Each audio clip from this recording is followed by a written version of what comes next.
দর্শক, আপনাদের প্রত্যেককে স্বাগত বাংলা ভিশনের বিশেষ আয়োজন যে কথা বলতে চাই অনুষ্ঠানে। আপনাদের সাথে আছি আমি মাহফুজুর রহমান এবং স্টুডিওতে আজকে আলোচনার জন্য উপস্থিত আছেন জনাব রুহিন হোসেন প্রিন্স, সাধারণ সম্পাদক সিপিবি, এবং আছেন জনাব নাজমুল আশরাফ, প্রধান সম্পাদক TVN24।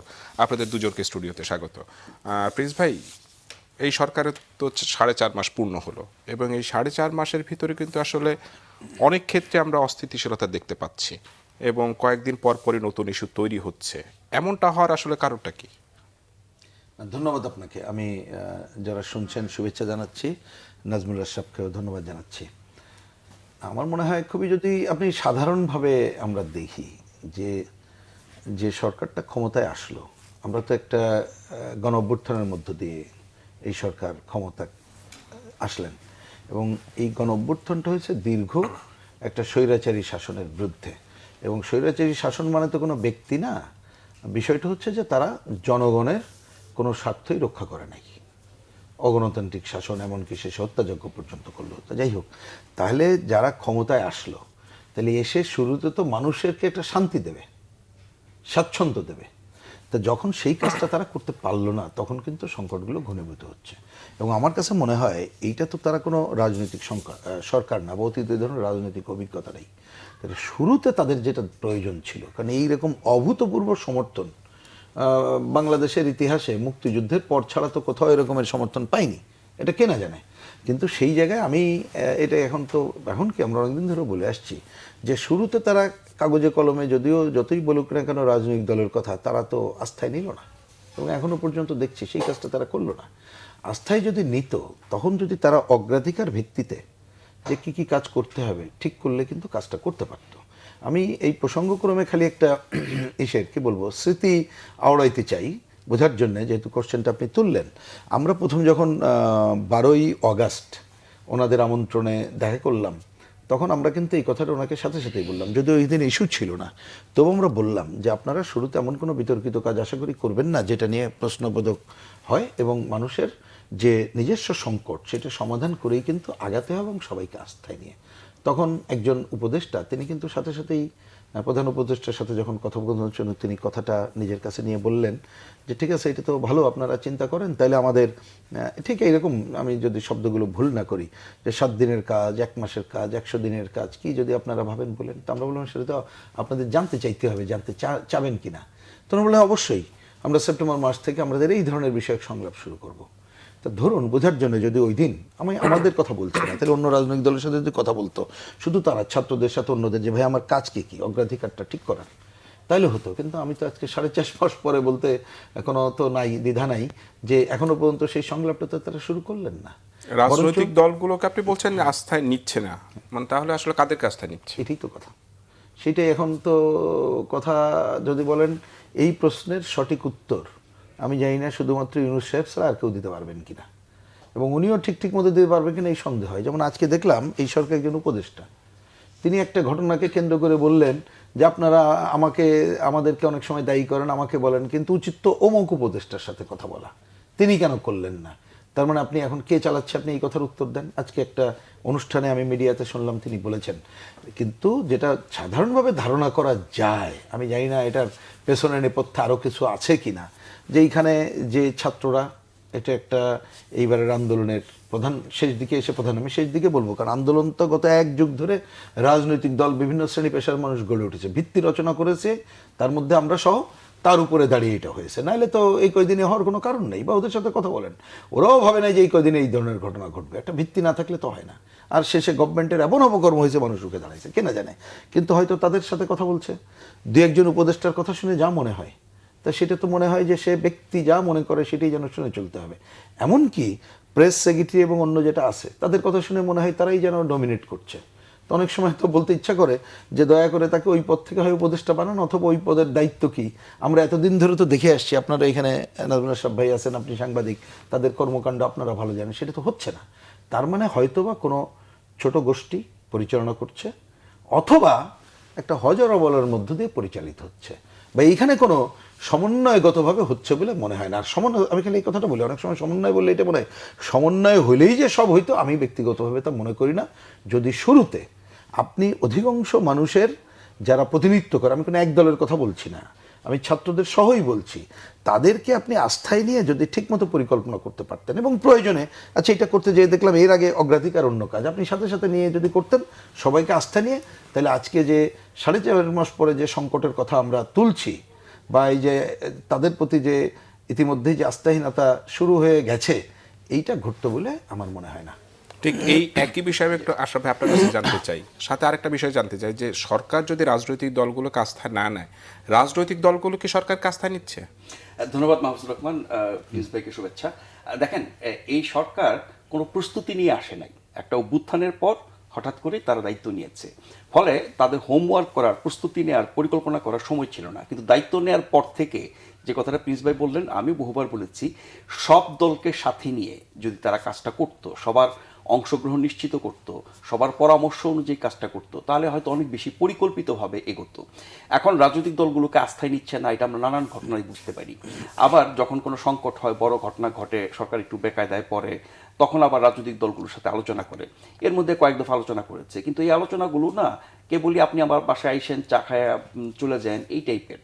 কিন্তু রাজনৈতিক দলগুলোর সাথে যে একেবারে কার্যকর সম্পর্ক, নিবিড় সম্পর্ক, ঘনিষ্ঠ সম্পর্ক, এবং সরকার চালানো, দেশ চালানো, এবং কি কি লক্ষ্য অর্জন করতে হবে, কিভাবে করতে হবে, কত দিনে করতে হবে, সেই বিষয়ক রাজনৈতিক দলগুলোর সাথে কার্যকর আলোচনা হয় নাই।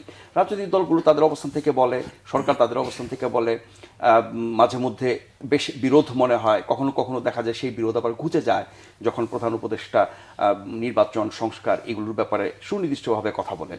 সবশেষ তিনি জাতির উদ্দেশ্যে ভাষণে যেটা বলেছেন, মোটামুটি একটা জায়গায় চলে আসছে যে 25-এর শেষে অথবা 26-এর প্রথমার্ধ, মানে মধ্যভাগ পর্যন্ত, তার মানে 1 থেকে 1.5 বছরের মধ্যে হতে পারে। তার আগে তিনি বলেছেন যে ন্যূনতম সংস্কার হলে পরে একরকম, যদি বেশি সংস্কার করতে হয় তাহলে আরেক রকম, আর একেবারেই সংস্কার করতে না চাইলে আরেক রকম। এই 3টা অপশন দিয়ে তিনি বলেছেন যে কোনটা করবেন সেটা রাজনৈতিক দলগুলোর সাথে আলোচনার মাধ্যমে ঠিক হবে। সেটা আমরা অপেক্ষা করছি, কমিশনগুলো রিপোর্ট দেওয়ার পরে হয়তো হবে।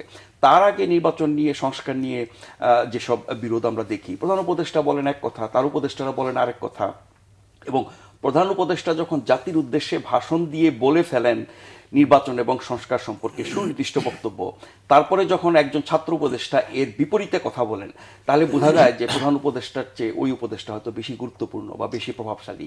যেটা প্রিন্স ভাই বলছিলেন যে তাহলে কাদের কথায় এই সরকার চলে, ডক্টর ইউনূসের উপদেষ্টা পরিষদ কাদের দ্বারা পরিচালিত? এটি কি রাজনৈতিক দলগুলোর প্রভাবে, নাকি উপদেষ্টা পরিষদের সর্বসম্মত সিদ্ধান্তে, নাকি যারা আন্দোলন করেছেন, যারা বৈষম্য বিরোধী ছাত্র আন্দোলনের নেতা, যারা সমন্বয়ক, যারা মাঠেও আছেন, সরকারেও আছেন, বিভিন্ন পর্যায়ে আছেন, বিভিন্ন কমিশনে আছেন, তাদের কথায়? আমরা এটা বাইরে থেকে দেখে যেটুকু বুঝি যে ডক্টর ইউনূস প্রধান ব্যক্তি সরকারের, তিনি এবং তার উপদেষ্টা পরিষদ গুরুত্বপূর্ণ সিদ্ধান্তগুলো হয়তো ওই ছাত্রদের প্রভাবে বা তাদের ইচ্ছায় বা তাদের চাপে পড়ে নিয়ে থাকেন, হয়তো বা বাইরে থেকে তার কাজকর্ম দেখে মনে হয়। কিন্তু আপনি ছাত্রদের গুরুত্ব কেউ অস্বীকার করে না, এই অভ্যুত্থানে তাদের ভূমিকা নিয়ে কেউ দ্বিমত করে না, কিন্তু অভ্যুত্থানের পরবর্তী বিভিন্ন পর্যায়ে গত 4.5 মাসে আমাদের এই সমন্বয়করা, আমাদের ছাত্র নেতারা, আমাদের বৈষম্য বিরোধী, এখন হয়েছে জাতীয় নাগরিক কমিটি, তাদের যে বিভিন্ন তৎপরতা এবং বক্তব্য, সেগুলোর সাথে সরকারের অনেক কিছুরই মেলে না, আবার কখনো কখনো তাদের কথা অনুযায়ী সরকারের সিদ্ধান্তে হয়তো সেটা মিল হয়। এই ঘটনাটা শুরুর দিকে বেশি হতো, সরকার একটা ভাবতো, বলতো, তাদের হুমকিতে আবার সরকার সেই সিদ্ধান্ত পাল্টাতো, সেটা এখন কম হচ্ছে। তারপরেও কিন্তু এই বিরোধটা আছে, কিন্তু সব কিছু মিলিয়ে এটা মানে মনে না করার কোনো উপায় নাই যে বর্তমান অন্তর্বর্তী সরকার এই ছাত্রদের প্রভাবে বেশি প্রভাবিত। ছাত্ররাই হচ্ছে মূল শক্তি। এখানে রাজনৈতিক দল, জনগণকে প্রতিনিধিত্বকারী সকল রাজনৈতিক দল এবং বিভিন্ন শ্রেণী পেশার মানুষ, আমরা যদি গণতন্ত্রে বিশ্বাস করি তাহলে বেশিরভাগ মানুষের প্রত্যাশা এবং চাহিদা এবং ইচ্ছা অনুযায়ী আমরা সব কিছু করব। কিন্তু ছাত্ররা যখন আন্দোলনের নেতৃত্ব দিয়েছিল, তখন তাদের সাথে সকল রাজনৈতিক অরাজনৈতিক শক্তি, সাধারণ মানুষ, আপামর জনতা ছিল। তারা তো সবাই যার যার জায়গায় চলে গেছে, তারা তো এখন তাদের সাথে নাই। ফলে ওই বৈষম্য বিরোধী আন্দোলনকারীরা কতটা জনসমর্থন পুষ্ট এখন, এটা কিন্তু বলা মুশকিল।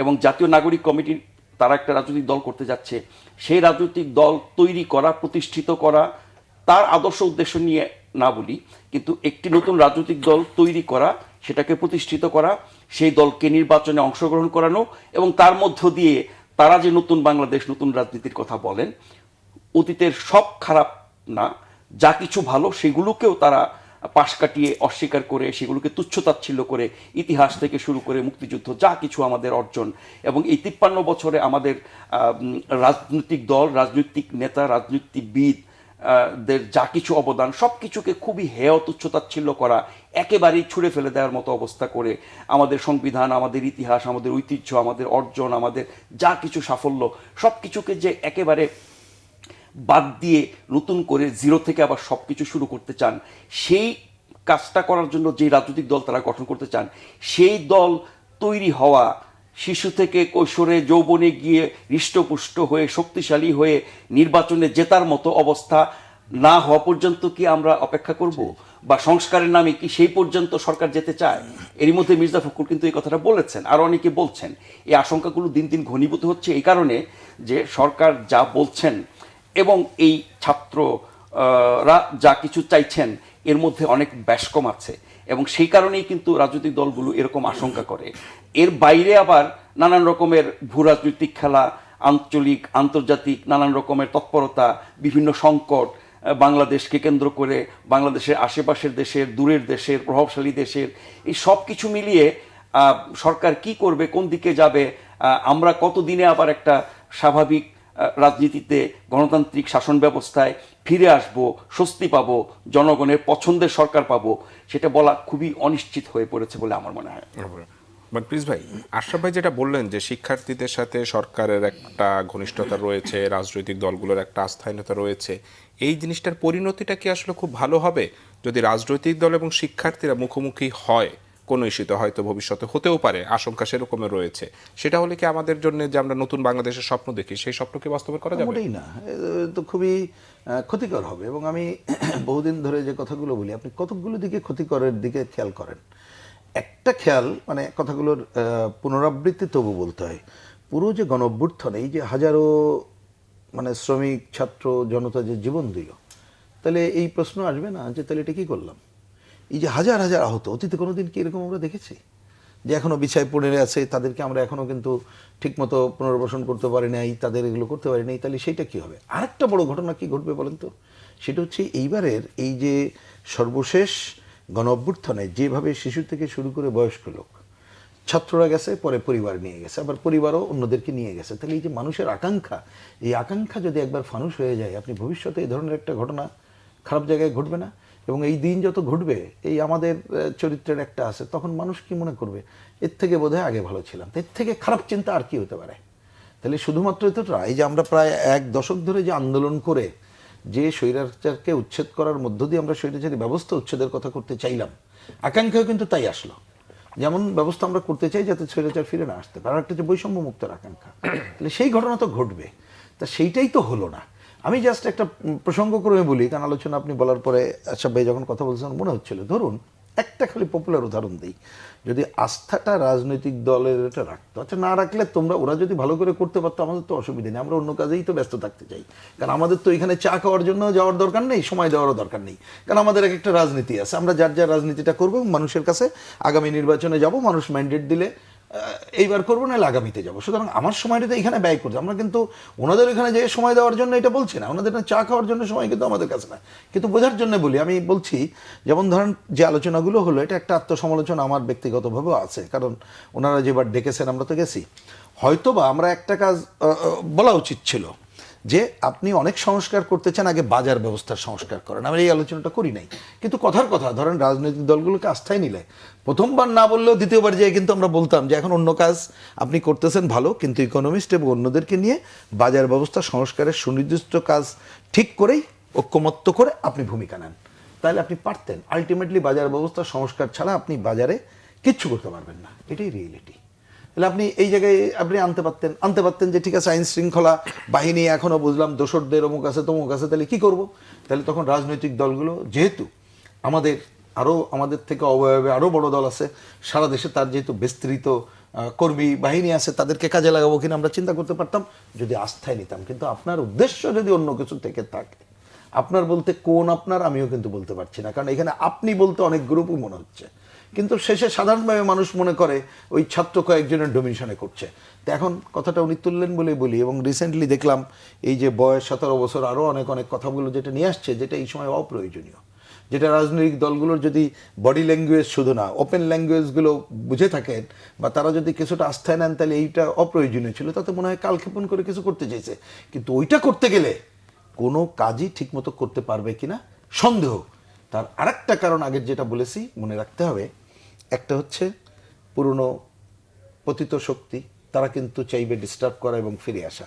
আর একটা কি চাইবে, দীর্ঘ এই সময় ধরে আমাদের সোসাইটির মধ্যে কিন্তু নানা গণতান্ত্রিক শক্তি আছে, নানা ধরনের বিরাজনীতিকরণের শক্তি, অনেক ধরনের অপশক্তি আছে। সেটা আরেকটা বড় যেটাকে আলোচনার টেবিলে আসছে না। আমি মনে করি বাংলাদেশের দ্রুতই আলোচনাটা আসা আরও বেশি আমাদের মধ্যে হওয়া দরকার। ভূ রাজনৈতিক কারণে আধিপত্যবাদী শক্তি, সাম্রাজ্যবাদী শক্তি, তারা কিন্তু আমাদের দেশের উপরে নানা ধরনের আধিপত্য বিস্তারের কাজ করছে। আপনি দেখছেন না বার্মা অঞ্চলে এইখানে ঘিরে কি ঘটছে, এবং অন্য পাশের 7 সিস্টার নোনটা নিয়ে সেই আলোচনাগুলো কিন্তু অব্যাহত আছে, কিন্তু আমরা কিন্তু ওই জায়গায় নজর দিতে পারছি না। আপনি নজর না দিতে আমরা যাতে না দিতে পারি এইরকম একটা মানে প্রিপেয়ার্ড না থাকা অবস্থায় যে কোনো ধরনের অঘটনের কাজ কিন্তু এই ধরনের বহির অপশক্তির দিকেও করতে পারে। তাহলে এই সবগুলো কাজ করার জন্য আপনি কি শুধুমাত্র এই গুটি কয়েক মানুষের উপরে নির্ভর করে করবেন? হ্যাঁ, গুটি কয়েক করতে বাধ্য হচ্ছে, কারণ উনি কারেক্টলি বলেছেন, ওর সাথে আমি শতভাগ একমত। এই যে বৈষম্য বিরোধী এই আন্দোলনটা যখন ছিল, তখন তো সব ছাত্র সংগঠনগুলো, খালি পতিত ছাড়া, তাদের তো কোঅর্ডিনেশন ছিল, সবাই সমর্থন করেছিলাম, আমরাও রাজনৈতিক দলগত হবে। তা তারা যখন এটা রাজনৈতিক দল বা এটা করছে, এটা তাদের ব্যাপার হয়ে গেছে, আর আমরা কিন্তু আমাদের যার যার জায়গায় ফিরে এসেছি, স্বাভাবিক। কিন্তু তারা যদি রাজনৈতিক দল না করে তাদের যদি ওয়াইড পজিশন চিন্তা করতো, তখন হয়তো অন্য ধরনের হতো। তারপর আমরা এখনো তাদের উপরে পজিটিভ পজিশন রাখতে চাই, সরকারের উপরে রাখতে চাই, যাতে করে, কারণ এই কতদিন আচ্ছা, এইটা হচ্ছে যেহেতু গণ অভ্যুত্থানের মধ্য দিয়ে গঠিত পরিষ্কার বক্তব্য, সেইটা নির্ভর করবে। আমরা এই যে ডিসেম্বর মাস চলে যাচ্ছে, ওনারা যেটা আমরা বারবার বলেছিলাম এই কাজটা ঠিক হচ্ছে না, এটাও বলি যে ওনারা যে টিমকে দায়িত্ব দিয়েছেন, বলছিল যে ডিসেম্বরে তারা একটা রিপোর্ট প্লেস করার পরে আমাদের সাথে কর্মশালা করবে। শব্দটা খেয়াল করেন পত্রিকার, আমরা বলছিলাম এটা কোনো পদ্ধতি হইতে পারে না, কারণ বিশেষ করে নির্বাচন কমিশন কেন, সব কমিশনকে যদি বলতো রাজনৈতিক দলগুলোর সাথে ডায়ালগ করে তোমরা 3 মাসে একটা রিপোর্ট দাও, তাহলে কিন্তু ঝামেলা কমে যেত। তারা করলো না। কিন্তু আমি জানি না 31 তারিখে রিপোর্ট দেবে কিনা, আমার তো সন্দেহ যে হয়তো 31শে জানুয়ারির আগে হবে কিনা সন্দেহ। আচ্ছা ধরেন, তাহলে এই যদি কালক্ষেপণ করে, ইতিমধ্যে যদি ওনারা এই যে সোসাইটির সংকট যদি দূর না করতে পারে, জিনিসপত্রের দামের বিষয়টা নিয়ে যদি জটিলতা হয়, এবং যদি দেখি ওইখানে আরও কালক্ষেপণ হচ্ছে, তখন তো আমরা বাধ্য হব, অন্ততপক্ষে একটা জায়গায় তো আমাদের ঐক্যমত্য আছে কিন্তু সবার কম বেশি, সেটা হচ্ছে ন্যূনতম নির্বাচন ব্যবস্থার সংস্কার করা দরকার, যতটুকুই সুষ্ঠু গ্রহণযোগ্য নির্বাচন করা যায়। আমরা বলছিলাম বসলেই কিন্তু ঠিক হয়ে যেত। কিন্তু এই জায়গাটায় সরকার একটা টাইম ফ্রেমের কথা বলেছে, অধিকাংশ রাজনৈতিক দল তার আগেই নির্বাচন চাচ্ছে, কিন্তু না, কবে আমার নির্বাচন মনে হয় চাচ্ছে সেই টাইম ফ্রেমটা কি রাজনৈতিক দলের থেকে এসেছে? না, আমার মনে হয়, শোনেন, আমরা এখনো পর্যন্ত একেবারে কাগজে কলমে তারিখটা বলিনি, কেন তাও বলি। আমরা কিন্তু যা বলেছি, আমি কংক্রিট ফর্মুলা, ওটা কালকেই ঠিক করা যায়, পরিষ্কার কথা। আমি কালকেই বলছি এরকম, আগামীকাল ডাকুক সকাল বিকাল, প্রথমে তার একটা প্রস্তাব দিক যে আমরা নির্বাচন ভালো করার জন্য আমরা এই সংস্কার করতে চাই। ধরেন 20টা পয়েন্ট তারা তুললো, আমরা আলোচনা করে যদি মনে করি না ভাই 20টার জায়গায় 22টা করতে হবে, তার জন্য কি সময় লাগবে? অথবা যদি বলি না আপনি 20টা বলছেন, এটার আগে 15টা করলেই হবে, তো আমরা টাইম ফ্রেম করি 15টা কয়টা লাগবে, তখন তাহলে টাইম ফ্রেম করলে আপনি উইন উইন সিচুয়েশন, কোনো ঝামেলা নাই। এই কাজটা যদি ওনারা করতে ব্যর্থ হন, আমি তো মনে করি 31শে ডিসেম্বরের মধ্যে যদি আমরা পরিষ্কার ওনাদের স্বচ্ছ পজিশন না দেখি, আমি আমার পার্টির কথা বলতে পারি, বাংলাদেশের কমিউনিস্ট পার্টি, আমরা 3 তারিখে ঐতিহাসিক সরোয়ার্দী উদ্যানে ঢাকা সমাবেশ আহ্বান করেছি। ওই সমাবেশ থেকে আমরা আমাদের পরিষ্কার বক্তব্য এই সরকারের উদ্দেশ্যে, বিভিন্ন রাজনৈতিক গণতান্ত্রিক রাজনৈতিক দলগুলোর উদ্দেশ্যে এবং জনগণের উদ্দেশ্যে তুলে ধরবো। সেইখানে হয়তো এখনো পর্যন্ত আমরা একটু পরস্পর কথা বলে দিতে চাই বলে হয়তো একেবারে কংক্রিট মাস বলবো না, কিন্তু জেনারেলি বলেছি 25-এর মধ্যে অবশ্যই করতে হবে, এবং সরকার ইচ্ছা করলে 25শে ডিসেম্বর না, তার আগে করা সম্ভব বলে আমরা মনে করি। আপনি মনে করেন? আশরাফ ভাই, এইখানে একটা বিষয়, সেটা হলো সংস্কার এবং নির্বাচন, দুইটা তো আসলে পরিপূরক, বিরোধপূর্ণ শব্দ না, কিন্তু এখনকার আলোচনায় দুইটা একবারেই মানে বিরোধপূর্ণ শব্দ। আমি যদি সংস্কারের কথা বলি, আপনি জানেন যে প্রশাসন সংস্কার সংক্রান্ত কমিটি একটা রিপোর্ট দিয়েছে, এবং সেটার ফিডব্যাক আমরা দেখেছি অ্যাডমিন ক্যাডার থেকে। তো অ্যাডমিন ক্যাডারকে অ্যাকসেপ্ট করেন এবং তারা একটা প্রতিবাদ সভা করেছে, যেটা নিয়ে ব্যাপক সমালোচনা রয়েছে। অন্যান্য সংস্কার কমিশনগুলোও যদি রিপোর্ট দেয়, এরকমের যদি ফিডব্যাকটা খুব নেগেটিভ আসে, সেক্ষেত্রে এই সরকার কিভাবে সংস্কার করবে? এখন সংস্কার কমিশনগুলো তাদের রিপোর্ট দেওয়ার পরে কি রিপোর্ট দেয়, কি সুপারিশ করে, এবং সেই সুপারিশ সম্পর্কে রাজনৈতিক দলগুলো কিভাবে, সরকার কিভাবে, এটার চেয়ে বেশি গুরুত্বপূর্ণ রাজনৈতিক দলগুলো কিভাবে, কারণ নির্বাচন করবে, রাজনীতি করবে, দেশ চালাবে রাজনীতিবিদরা, তাদের মতামত আমরা জানবো। আপনি প্রশাসনিক ক্যাডারের কথা বললেন, আমরা জানি যে সংস্কার কমিশনগুলোর মধ্যে একজন করে ছাত্র প্রতিনিধি আছে। কি যুক্তিতে, মানে আমাকে ছোটবেলায় আমরা যখন খেলতাম, যারা বেশি ছোট খেলতে পারতো না, তাদের কান্নাকাটির কারণে তাদেরকে আমরা নিতাম, বলতাম দুধবাত। তো আমরা কি দুধবাত সদস্য হিসেবে সংস্কার কমিশনগুলোতে ছাত্রদের নিয়েছি?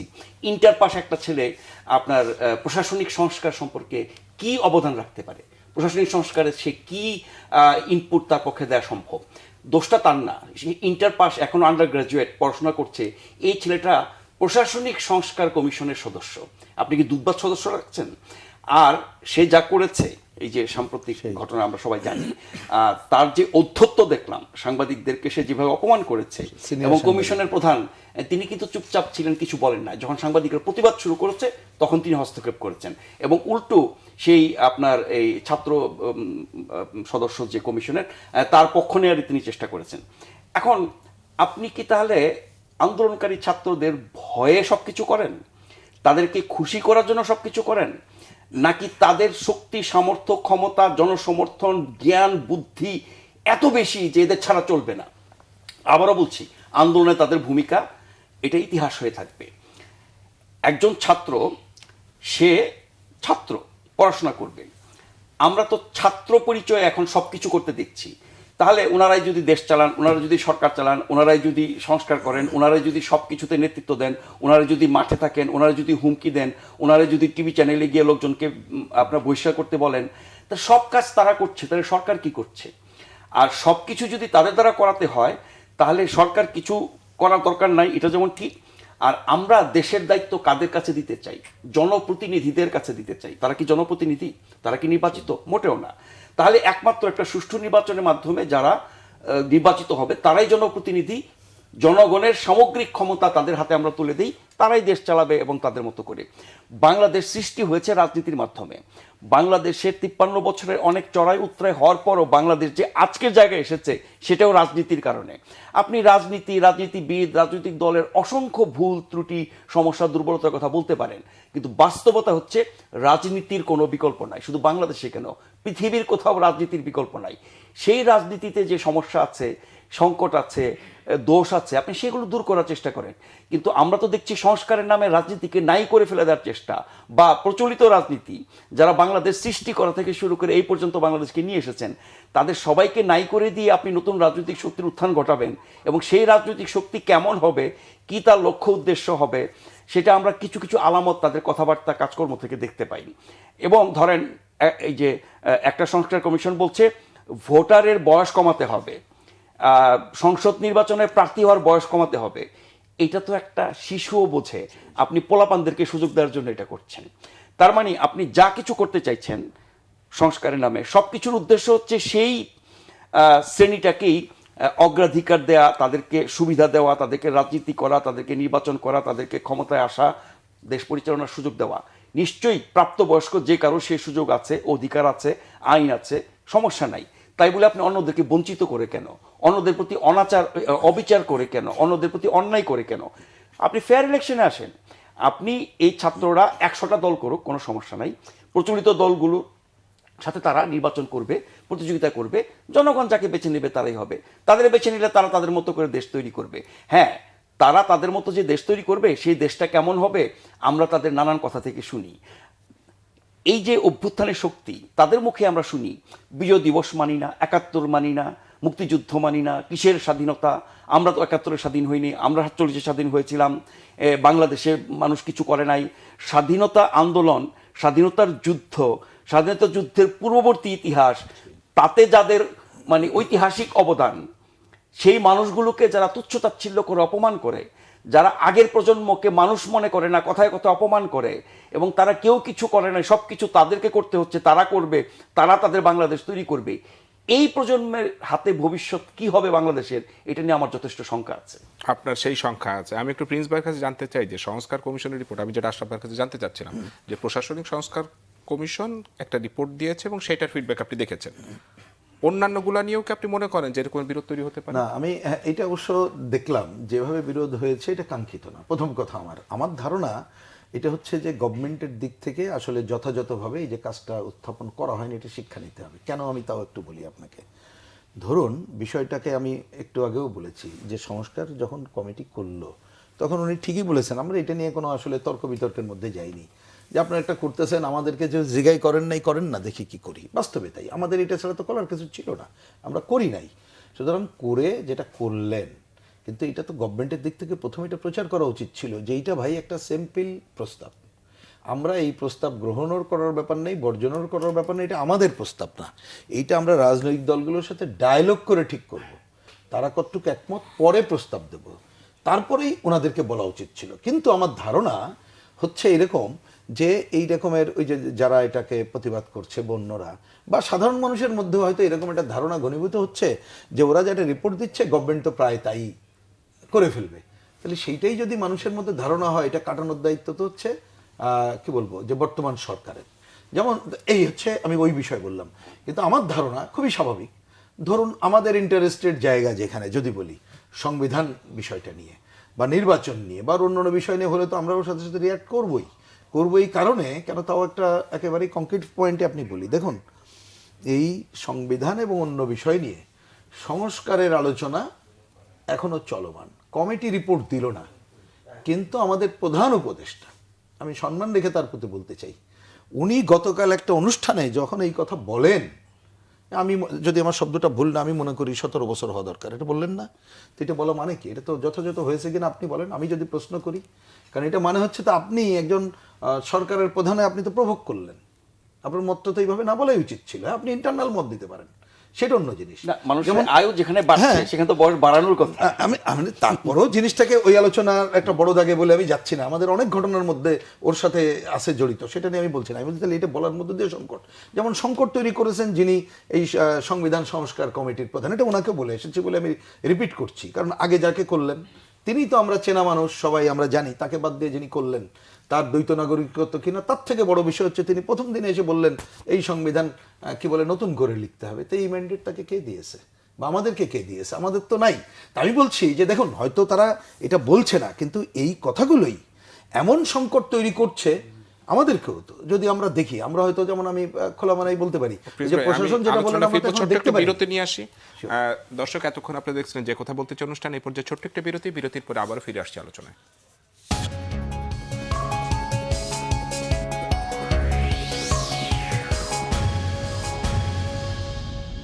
দর্শক, বিরতির পরে আপনাদেরকে আবারও স্বাগত যে কথা বলতে চাই অনুষ্ঠানে। বিরতির আগে আপনারা আলোচনা শুনছিলেন জনাব রুহিন হোসেন প্রিন্স, সাধারণ সম্পাদক সিপিবি, এবং জনাব নাজমুল আশরাফ, প্রধান সম্পাদক TVN24। আশরাফ ভাই, বিরতির আগে প্রিন্স ভাই বলছিলেন যে রাজনৈতিক দলগুলোর সাথে আসলে সরকার যদি একটা দূরত্ব তৈরি হয় সেটা আসলে নেতিবাচকই হবে। এখন নির্বাচন দিতে যদি দেরি হয়, যেমন আজকে বিএনপির মহাসচিব মির্জা ফখরুল ইসলাম আলমগীর বলেছেন যে দীর্ঘদিন অনির্বাচিত সরকারের হাতে ক্ষমতায় দেখতে চায় না তার দল। যদি বিষয়টা এরকমই হয় এবং বিষয়টা যদি রাজপথে গড়ায়, পরিস্থিতি কোন দিকে যাবে? খুবই খারাপ হবে। এখন ধরেন, এতদিন আমরা দেখতাম যে বিএনপি নির্বাচনের ব্যাপারে বেশি বলতো এবং ন্যূনতম সংস্কার, এবং সেই ন্যূনতমটা কি, একটা সুষ্ঠু নির্বাচন নিশ্চিত করার জন্য যেটুকু সংস্কার দরকার সেটুকু সংস্কার করে নির্বাচন দেওয়ার কথা বিএনপি বলতো। জামাত ইসলাম এখন তাই বলছে। গত কয়েকদিন জামাত ইসলামী স্পষ্ট একই বক্তব্য দিয়েছে, একই ভাষায়, একই শব্দ চয়নে। তার মানে এই মুহূর্তে সবচেয়ে বড় রাজনৈতিক দল কোনটা? বিএনপি, তারপরে জামাত, এরপরে আরো বহু দল আছে। আমি বলছি এই দুটোর প্রিভিয়াস রেকর্ড, নির্বাচনের ফলাফল, ভোটের হার, এসব হিসাব করে তো সবচেয়ে বড় দুটি দল যখন একই কথা বলছে, তাহলে এদের বিপক্ষে গিয়ে সরকার কোনো সিদ্ধান্ত নিলে বা এই যে আপনার সমন্বয়কদের ভয়ে কোনো সিদ্ধান্ত নিলে একদম সরাসরি সংঘর্ষে লিপ্ত হবে না? এখন বিএনপি, জামাত যে কথা বলছে, আরো অনেক দল, সিপিপি সহ, তারাও এটাকে যৌক্তিক মনে করছে। এখন যদি ধরেন অল্প কিছু দল, খুব বেশি বিপ্লবী নতুন তৈরি হয়েছে, বা আপনার কিংস পার্টি আমরা বলি, বা অভ্যুত্থানের ফলে যেই দলগুলো সামনে আসছে বা আসবে, তাদের অবস্থান তো এই প্রচলিত প্রতিষ্ঠিত পুরনো দলগুলোর তুলনায় খুবই ছোট। তার মানে হচ্ছে সরকার একদিকে, বড় রাজনৈতিক পক্ষ একদিকে, নতুন রাজনৈতিক পক্ষ একদিকে, এই ত্রিমুখী বিরোধ যদি মাঠে গড়ায় তাহলে দেশের অবস্থা কি হবে সেটা সরকারকেই বুঝতে হবে। এখন সরকার এই যে বলছিলাম যে আন্দোলনকারীদের চাপ, আবার রাজনৈতিক দলগুলোর চাপ, আবার নিজেদের মধ্যে ওরকম শক্ত অবস্থান না থাকা এবং জনগণের স্বার্থ মতামত বিবেচনা না করা, সব কিছু মিলিয়ে কিন্তু জটিল অবস্থা তৈরি হবে। তবে মাঠের সংকটটা খুবই ভয়ঙ্কর হবে যদি যারা ন্যূনতম সংস্কারের পরে নির্বাচন দেওয়ার কথা বলছে, বিএনপি, জামাত, আরও অনেক দল এই একই রকমের মতের মধ্যে আছে, তারা যদি বলে যে না, আমরা এই দাবি না পূরণ হলে আমরা সরকারের বিরুদ্ধে আন্দোলন করব, মাঠে নামব। এখন সকল রাজনৈতিক দল বা উল্লেখযোগ্য রাজনৈতিক দলগুলো যদি মাঠে নামে, আপনি কি এই ছাত্রদেরকে খুঁজে পাবেন? তাদের যে শক্তি তারা মনে করে, এটা কিন্তু অভ্যুত্থান সময়ের কথা তারা মনে রাখে।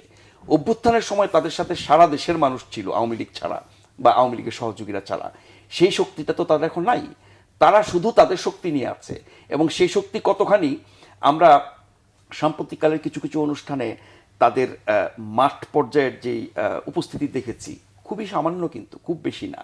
এবং এটা আরও কমছে তাদের নানান রকমের বিতর্কিত এবং অগ্রহণযোগ্য অবস্থান, বক্তব্য এবং কর্মকাণ্ডের কারণে।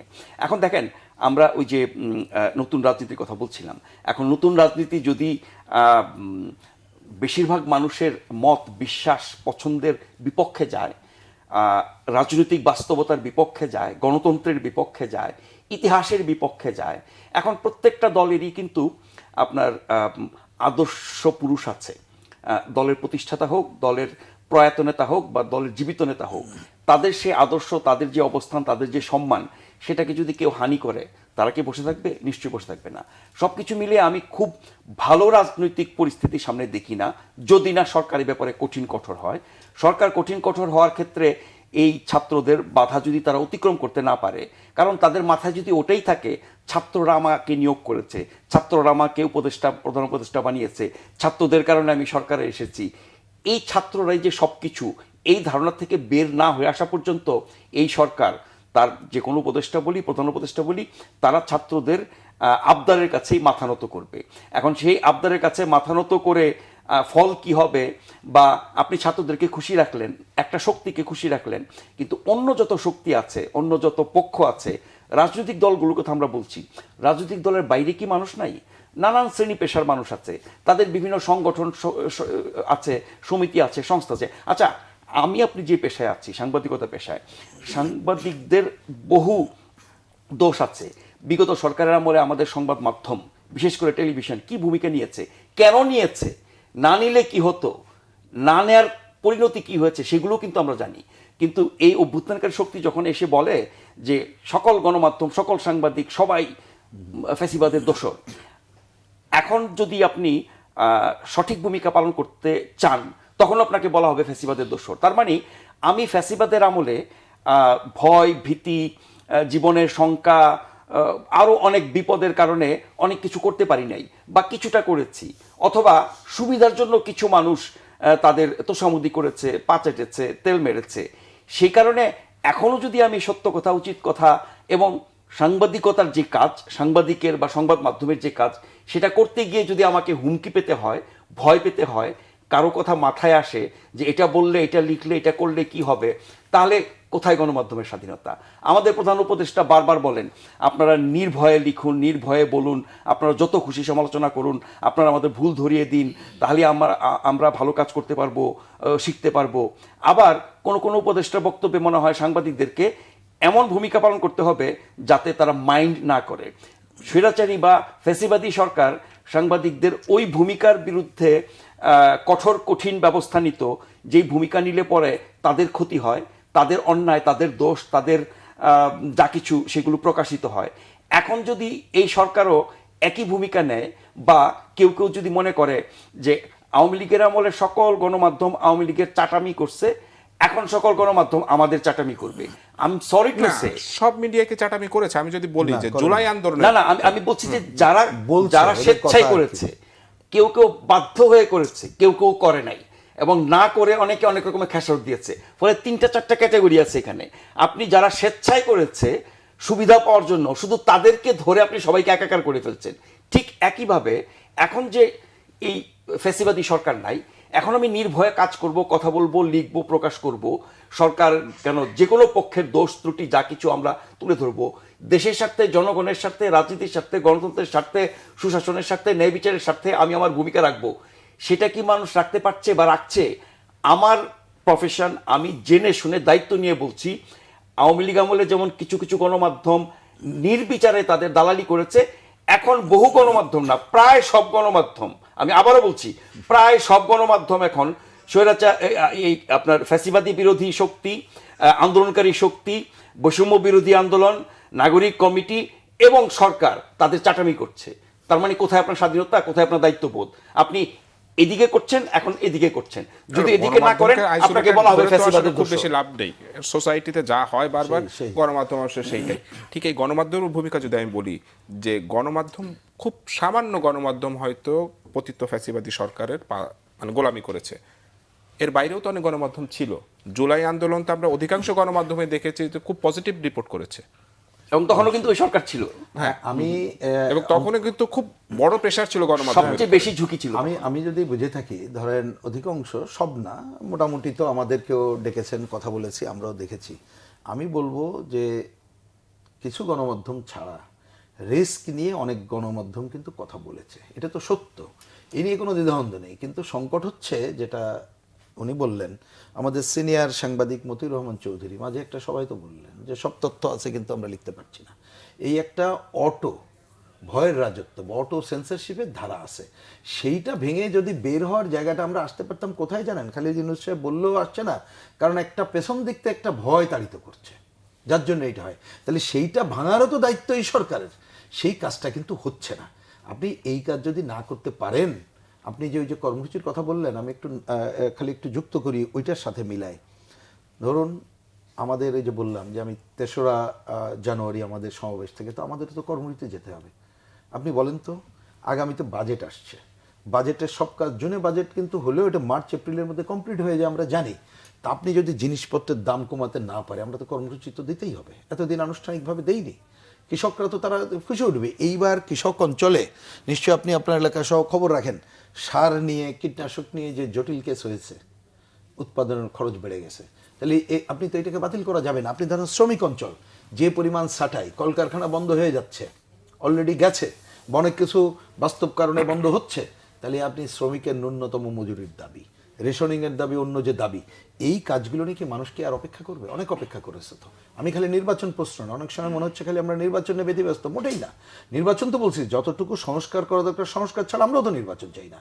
যদি এই গভর্নমেন্ট বলে যে একেবারে সংস্কার ছাড়া কালকে নির্বাচন করবো, আমি কমিউনিস্ট পার্টি এবং বাম জোটের পক্ষ থেকে দায়িত্ব নিয়ে বলি, নো, আমরা তো সেটার সাথে নাই। কারণ আমি তাহলে নির্বাচন করে আমার লাভ কি? আমি তো চাইবো সুষ্ঠু গ্রহণযোগ্যের জন্য যা যা করা দরকার, আমি তো বলেছি। তার জন্য ওনারা যদি বলে 3 দিন সময় দরকার, আমরা যদি দেখি 3 দিন না 4 দিন দিতে হবে, আমি একদিন আমরা বাড়ানোর কথাই বলবো। কিন্তু জনজীবনের এই সংকট ওনারা ইতিমধ্যে যেটা ফুললি ফেল করে গেছেন, যদি এখনো পর্যন্ত ভূমিকা না নেন, আগামীতে এইসব নিয়ে কিন্তু মানে আমাদেরকে মাঠে নামতে হবে। আর কিন্তু আপনি বোঝেন, মানুষ মাঠে নামলে তখন মানুষই বলে দেবে যে আমাদের চলার পথ কি হবে। কিন্তু আমরা কোনোভাবেই চাই না যে অন্তর্বর্তীকালীন সরকার তারা কোনো কারণে এই সব ঘটনায় ফেল করুক, অন্ততপক্ষে একটা ভালো নির্বাচন দিয়েই চলে যাক। যেটা আমি ওনাদেরকেই কোট করতে চাই। শুরুতে ডক্টর ইউনূস সাহেব যেটা বলেছিলেন, উনি বলছিলেন না যে এটা আমাদের কাজ না, আমরা ভালোভাবে দায়িত্ব হ্যান্ডওভার করে আমরা যার যার কাজে ফিরে যেতে চাই। তাহলে সেটাই তো একটা আদর্শ উদাহরণ হয়ে থাকতো। কিন্তু আশরাফ ভাই খুবই পরিষ্কার করে যে কথাগুলো বললেন, যদি এদের মধ্যে কারোর মনে কোনো ইচ্ছা থাকে, তাহলে তো পরিষ্কার কথা, ওনারা কালকেই বিদায় নিয়ে পরশুদিন কোনো রাজনৈতিক দলে জয়েন করুক, রাজনৈতিক দল গঠন করুক, কেউ গঙ্গায় নির্বাচনে বিট করুক, কোনো সমস্যা নেই। তারপর উনি জিতে এসে তো উনি ওনার এটা বাস্তবায়ন করুক, তখন তো কেউ তাকে বাধা দেবে না। সেই কাজের বাইরে অন্য কিছু করা, আমরা বারবার ওই কথাটা একটু রিপিট হলেও বলতে হচ্ছে যে গণ অভ্যুত্থানের বিষয়টা প্রশ্নবোধক হোক, এটা আমরা চাই না। না, কিন্তু শিক্ষার্থীরা যদি রাজনৈতিক দল করে, তারা জাতীয় নাগরিক কমিটি করেছে, এইটা নিয়ে কি আপনারা ভয় পাচ্ছেন? মোটেই না। আমি তো ভয় কেন পাবো? আমি যদি, এইটা তো আমাদের গণতান্ত্রিক অধিকার, তারা যখন খুশি রাজনৈতিক দল করুক। কিন্তু মনে রেখেন, কিংস পার্টি করার তো অধিকার নাই। মানে আপনি ওইখানে ক্ষমতায় থেকে সেইটা করবেন, সেই অধিকার তো নাই। ওইখান থেকে আপনি যারা নাই তারা কালকেই করুক না, কোনো সমস্যা নেই। যা আমাদের নিয়ম আছে সেই নিয়মের মতো করুক। অথবা অন্য কেউ যদি রাজনৈতিক দল করতে চায়, তিনি উপদেষ্টা থেকে বেরিয়ে এসে করুক, কারণ উপদেষ্টায় যাওয়ার আগে সবাই ওত করে গেছে না যে আমি আগে যে দায়িত্ব পালন করতাম ওই দায়িত্বে নাই? তাহলে ওই প্রশ্নটা আমরা করি। অবশ্যই এটা ভয়ের কিছু দায়িত্ব। বরঞ্চ আমাকে যদি বলেন, আমি এখানে আরেকটা কথা বলে যাই, আমরা আমাদের রাজনীতিও তো রিভিজিট করি ভাই। তাতে ধরেন এই তরুণ প্রজন্ম এবং অনেক জায়গায় আমরা তাদেরকে তো আনতে পারছি না আমাদের জায়গায়। তাদের মধ্যে যদি পজিটিভ মানুষ থাকে, আমাদের বিবেচনা যার যার রাজনীতি, যে মুক্তিযুদ্ধকে বিতর্কিত করবেন না, অবশ্যই আফুল করবে, এবং যারা মুক্তিযুদ্ধকে ক্ষমতায় থাকার জন্য ব্যবহার করেছে তাদের বিরোধিতা করবে। কারণ মুক্তিযুদ্ধকে তো বিগত দিনে আমরা দেখছি স্বৈরাচারের রক্ষার জন্য ব্যবহার করে, সেটাকে আমরা নাকচ করি। তাহলে সেইটাকে করে গণ অভ্যুত্থানের যে চেতনা, আমি যদি বলি ওইটা স্বৈরাচারী ব্যবস্থা উচ্ছেদ, বৈষম্যমুক্ত বাংলাদেশ গড়া, এই তরুণদেরকে যদি নিয়ে এসে কেউ কোনো রাজনৈতিক দল করে, আমি আমার দলে যারা আসছে না তারা যদি ওইখানে যায় এবং তারা যদি অসাম্প্রদায়িক গণতন্ত্র মনে হয়, আমি তো আরও বেশি তাদের সাথে দরকার হলে একাত্ম হয়তো অন্য কিছু করা যাবে। কিন্তু উদ্দেশ্য যদি অন্য কিছু হয়, আমরা রাজনৈতিকভাবে ফাইট করব, কিন্তু দল সে করুক, দল করাইতে কোনো আপত্তি নেই। এবং ভয়ের কিছু নাই। এই কারণে বাংলাদেশ অন্ততপক্ষে যতটুকু বুঝি, এখন যারা ক্ষমতায় থেকে বা ক্ষমতার ছত্রছায়া আছে বোঝার পরে অটোভাবে যে কাজগুলো করতে পারছে, রাজনৈতিক দল করে যদি ঠিকমতো নীতিনিষ্ঠ অবস্থানে না থাকে, এই গণ অভ্যুত্থানের শিক্ষা হচ্ছে তারাও খুব একটা আগাইতে পারবে, এটা আশা করে কোনো লাভ নাই। আশরাফ ভাই, আমি এবার একটু অন্য বিষয়ে যেতে চাই। আজকে আইন উপদেষ্টা ডক্টর আসিফ নজরুল বলেছেন যে আগামী বিজয় দিবসের আগে জুলাই গণহত্যার বিচার শেষ হবে। উনি একটা আশার কথা বলেছেন এবং এই বিচারটা আন্তর্জাতিক মানদণ্ড অনুসারে হবে। খুবই আশাব্যঞ্জক কথা। কিন্তু এখানে ট্রাইব্যুনালের চিফ প্রসিকিউটর বলেছেন যে ট্রাইব্যুনালের যে লোকবল রয়েছে তাদের গণহত্যায় সবার বিচার করা সম্ভব না। চিফ প্রসিকিউটর ঠিকই বলেছেন, উনি বলছেন অগ্রাধিকার ভিত্তিতে, মানে যারা বেশি মূল দায়ী, হোতা তাদের উপর থেকে উনি কয়েকজনের কথা বলেছেন। নিশ্চয়ই অগ্রাধিকার সেটাই হওয়া উচিত। কারণ আপনি যদি অপরাধী বা দায়ী লোক খোঁজেন গত 16 বছরের, হাজার হাজার পাবেন। তো সবাইকে একসাথে নিয়ে করতে গেলে তো বিচারটা সেভাবে আগাবে না। ফলে অগ্রাধিকারের ভিত্তিতে উপর থেকে 2, 4, 5, 10 জনের বিচার শেষ করে দণ্ড দিতে পারলে সেটা একটা বড় অর্জন হবে। আবার আইন উপদেষ্টা যে বলেছেন যে আগামী বিজয় দিবসের আগে, মানে 1 বছরের মধ্যে সব বিচার শেষ করা। এখন ধরেন তড়িঘড়ি করে বিচার করা যেমন ঠিক না, আবার বিচারের নামে অতি বিলম্ব করাও ঠিক না। দরকার হচ্ছে ন্যায় বিচার। এখন যাদের বিচার আমরা করছি তারা অপরাধ করেছে, কিন্তু বিচারের নামে তাদের প্রতি যাতে অপরাধ বা অন্যায় করা না হয়, বিচারটা যাতে সঠিক হয়, ন্যায় বিচার হয়, দেশে বিদেশে যাতে এটা নিয়ে কোনো প্রশ্ন তুলতে না পারে, সেই কথাও কিন্তু বলেছেন। ফলে আমরা একটা সুষ্ঠু বিচার চাই, ন্যায় বিচার চাই, যার যা প্রাপ্য অপরাধের মাত্রা অনুযায়ী সেটা চাই, এবং পুরো বিচার প্রক্রিয়ার মধ্যে এমন কিছু যাতে করা না হয় যেটা নিয়ে প্রশ্ন উঠতে পারে। এখন প্রশ্ন উঠবে কি উঠবে না, বিচার প্রক্রিয়া শেষ হলে বিচারের সাজা কি হয় সেটা দেখলে, অপরাধের মাত্রা কি, তথ্য প্রমাণ কি পেয়েছে, সাক্ষী পেয়েছে, এগুলো দিয়ে আমরা বুঝতে পারবো যে না, ন্যায় বিচার হয়েছে কি হয় নাই। আর যারা বিশেষজ্ঞ আছেন, আইন বিশেষজ্ঞ, তারা হয়তো আরও ব্যাখ্যা বিশ্লেষণ করে আইনের ধারা উপধারা উদ্ধৃত করে হয়তো বলতে পারবেন। কিন্তু যেই আদালতে এই বিচার শুরু হয়েছে, যাদের বিচার শুরু হয়েছে তাদেরকে আমরা পাচ্ছি না এবং পাওয়ার আশা বোধ হয় নাই। যারা পালিয়ে গেছেন প্রধানমন্ত্রী সহ, তাদেরকে ফিরে আনা যাবে বলে এখন পর্যন্ত মনে হয় না। যারা দেশের মধ্যে আছেন, লুকিয়ে কোথায় আছেন আমরা ঠিক জানি না। ফলে আপনি আসামিকে না পেয়ে আপনি ইন অ্যাবসেন্সিয়া বিচার করলেন, সাজা দিলেন, কিন্তু তার সাজা কার্যকর করতে পারলেন না, তাহলে তো কোনো লাভ হলো না। ফলে আমরা এই বিচার করে কি করলাম? আবার যারা দেশে আছেন, যারা আটক আছেন, জেলে আছেন, হ্যাঁ, তাদেরকে তো আমরা সাজা কার্যকর করতে পারবো, কিন্তু বিচারটা স্বচ্ছ হওয়া, বিচারটা ন্যায় বিচার হওয়া, আইনানুগ হওয়া খুব জরুরি। এখানে যাতে কোনো প্রতিহিংসা পরায়ণতা কাজ না করে, প্রতিশোধ পরায়ণতা কাজ না করে। আমরা ধরেন এই বিষয়টা নিয়ে কিন্তু অ্যাটর্নি জেনারেল বলেছেন যে অনেক মিথ্যা মামলা হয়েছে এবং এইসব মামলার পরিণতি নিয়ে ওনার একটা প্রশ্ন থাকবেই। না, মিথ্যা মামলা তো আছেই, আবার একই মামলায় অসংখ্য আসামিকে দেওয়া, যার তার বিরুদ্ধে খুনের মামলা দেওয়া, যার অপরাধ হয়তো চুরি তাকে দিচ্ছেন খুনের মামলা, যার অপরাধ হয়তো দুর্নীতি তাকে দিচ্ছেন আপনি খুনের মামলা। ফলে এই জায়গাগুলো ঠিকঠাক করতে হবে। নিশ্চয়ই আদালতে সঠিক বিচার প্রক্রিয়ার মধ্য দিয়ে সেটা হবে। আদালত, সেটি আপনার ইন্টারন্যাশনাল ক্রাইমস ট্রাইব্যুনাল হোক, আর আমাদের প্রচলিত বিচারিক আদালত হোক বা উচ্চ আদালত হোক, গোটা বিচার ব্যবস্থায় বা গোটা আদালত ব্যবস্থায় আমরা কতটুকু পরিবর্তন আনতে পেরেছি? এখনও তো মনে হয় সব কিছু আগের মতোই আছে। ফলে ন্যায় বিচার কিন্তু একটা দেশের, আপনি শাসন ব্যবস্থা বলেন, আইন ব্যবস্থা বলেন, অর্থনীতি থেকে শুরু করে যত খাত বলেন, সব ক্ষেত্রে সঠিক চিত্রটা নিশ্চিত করা সম্ভব একমাত্র বিচার ব্যবস্থা যদি সঠিক হয়। সেই জায়গায় আমরা আশা করি যে এই বিচারটা আসলে সঠিক হবে। আপনাদের দুজনকে ধন্যবাদ। দর্শক, এতক্ষণ আপনারা দেখছিলেন যে কথা বলতে চাই অনুষ্ঠান। আজকের মতো এখানেই বিদায় নিচ্ছি। সবাইকে ধন্যবাদ।